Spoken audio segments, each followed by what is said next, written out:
Hello guys, welcome to science express.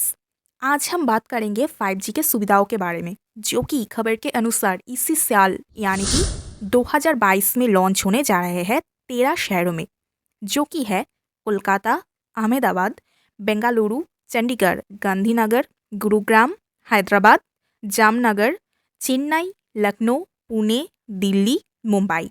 पर इसी तरह दुनिया को और भी एडवांस करने के प्रयास में जो हम पीछे से और भी खतरा मोड़ ले रहे हैं, उसी के बारे में भी हम सबको जानना जरूरी है।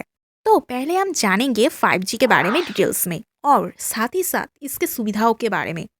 2G, 3G, 4G के तरह ही 5G भी एक मोबाइल इंटरनेट कनेक्शन है, जिसको नेक्स्ट जनरेशन टेक्निक भी बोले जा रहे हैं। 5G न केवल एक साथ बहुत लोगों को सपोर्ट करता है, बल्कि बहुत ज़्यादा डेटा को भी हैंडल कर सकते हैं। 4G में रिस्पॉन्स टाइम 30 मिलीसेकेंड होते हैं, वही 5G में रिस्पॉन्स टाइम 1 मिलीसेकेंड होते हैं। जैसे कि आप देख सकते हो कि कोई भी match, music concert, cinema live देखने के लिए बहुत दिक्कत आते हैं। कई बार लोग लगातार वीडियो शेयर करते हैं और इंटरनेट ट्रैफिक अधिक होते हैं। ऐसे में आपके फ़ोन इससे हैंडल कर नहीं पाते। इसके कारण है लोअर फ्रीक्वेंसी। 4G 6 गीगाहर्ट्ज से कम फ्रीक्वेंसी यूज़ करते हैं, पर इसी सब प्रॉब्लम के सल्यूशन है 5G, जो कि इसी तरह के समस्या हैंडल करने के लिए ही प्लानिंग किए गए। क्योंकि 5G के फ्रीक्वेंसी 30 से 300 गीगाहर्ट्ज है, जो कि 4G से बहुत ही ज़्यादा हाई है।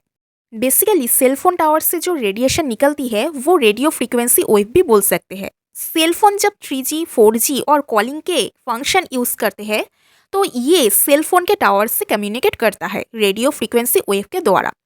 ये एक इलेक्ट्रोमैग्नेटिक वेव होते हैं, जो कि electric field and magnetic field के वाइब्रेशन से प्रोड्यूस होते हैं, यानी कि एनर्जी को एक जगह से दूसरे जगह में पहुंचाने वाले तरंग होते हैं। आप सभी के जानकारी के लिए बता दें कि रेडिएशन दो तरह के होते हैं, एक प्राकृतिक निर्मित और एक हम मनुष्य जगत द्वारा निर्मित। हम सब शायद जानते हैं कि सूर्य से आने वाला रेडिएशन, जो कि हमारे अर्थ के बाहर की एटमॉस्फेयर की वजह से धरती में उतनी तेजी से नहीं पहुंच पाती है। तो अगर हमारे अर्थ का एटमॉस्फेयर ना होते तो सूर्य से आने वाला रेडिएशन हम सबको एक झटके में तबाह करने के लिए समय नहीं लगाते।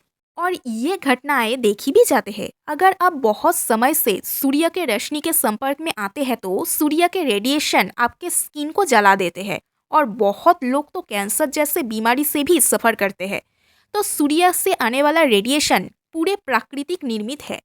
पर हमारे डेली लाइफ में जो टीवी रिमोट, माइक्रोवेव यूज़ करते हैं, वहाँ से भी रेडिएशन निकलते हैं, जो कि पूरे तरह के मानव निर्मित है।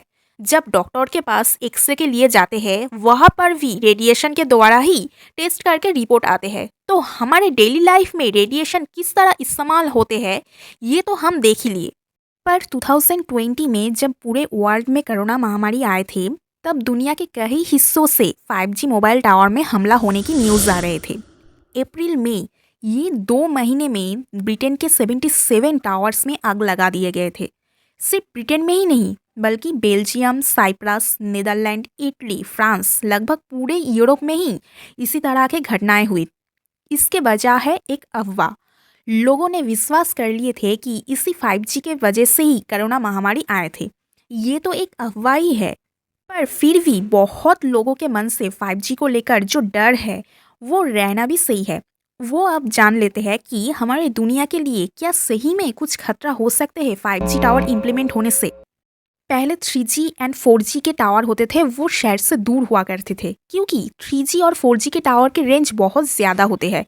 बहुत लोग एक ही टावर से नेटवर्क एक्सेस कर पाते थे, पर 5G के टावर के नेटवर्क साइज एंड रेंज बहुत ही छोटा है। इसीलिए इसके टावर और एंटेना किसी के घर के छादों में भी लग सकते हैं, या फिर सड़कों में रहने वाले लाइट में भी लग सकते हैं। और ऐसे में जाहिर सी बात है कि रेडिएशन हमारे घर के आसपास ही होगी, और इसीलिए हम सब पे असर तो पड़ेगा ही। पर इस रेडिएशन से होने वाले खतरनाक बीमारी जैसे कि कैंसर या फिर कुछ और, ये हम सबके ऊपर असर पड़ेगा कि नहीं, ये अभी तक साबित नहीं हुई। सिर्फ मनुष्य जगत के ऊपर ही नहीं, पशु पक्षी के ऊपर भी प्रभाव डाल सकते हैं ये 5G टावर।